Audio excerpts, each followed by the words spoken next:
This isn't my first experience with death. My first was with my father. I was 17 years old when he died, and it escalated my path to growing up. To being the man of the house, I guess, and making sure everyone was taken care of. I did everything I could to support the rest of my family, especially my little sister. She said she wanted to be a nurse, so she, my mom, and I were all holding down jobs to make sure we could pay for her education. That was one of the reasons why I joined the Navy Reserve Officer Training Program. They helped cover my college expenses, and I could pour my extra dollars into Marisol's schooling. And then when I found out I got accepted to flight school, a few extra bucks from that went straight to her, too.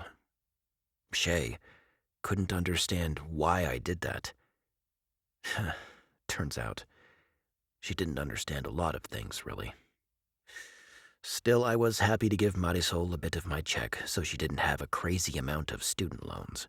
And I was so proud of her when I heard she graduated nursing school. I couldn't watch her ceremony in person, but Peter FaceTimed me during Odette and Marisol's pinning. But the fact that I could help fulfill my little sister's dream, the dream my dad and mom fostered in her since she was a child, meant a lot. She even told me last week that she was thinking of going back to school to be a nurse practitioner. "Don't worry about the money, Kuya," she said, addressing me with the Filipino title, older brother. "My job will pay for it so long as I sign an 18-month contract post-graduation. Thanks for the offer, but I got this." I can't help but wonder, now that she's gone, am I still her older brother? Am I still her Kuya? It's probably 9 in the morning Philippines time, and I know I need to make that call to my mom. I dread it, to be perfectly honest. I just got back from seeing Matt and Odette, and then took a quick shower. Now I'm pacing back and forth down the hallway. It takes a few moments for me to build up the courage to call her.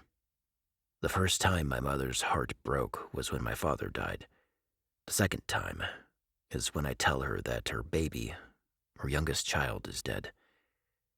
The anguish I hear as she wails out exclamations of, "Why, Lord?" and "No, my darling," leaves us both inconsolable. I hear a thud and I start to panic, but then my aunt picks up the phone, telling me that my mom is okay, she just can't stand anymore. My mom changed forever after my dad's death. She stayed and worked until Marisol finished school, but we could sense that she was still so sad. After all, they raised us here in Virginia Beach. I don't think she could walk around this town without thinking about him.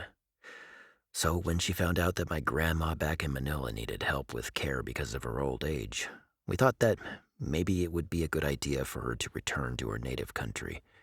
That way she could preoccupy her attention with her family and not quietly suffer and grieve. She comes here and visits every year for Matt's birthday, but with Marisol gone, I wonder what's left of my mother.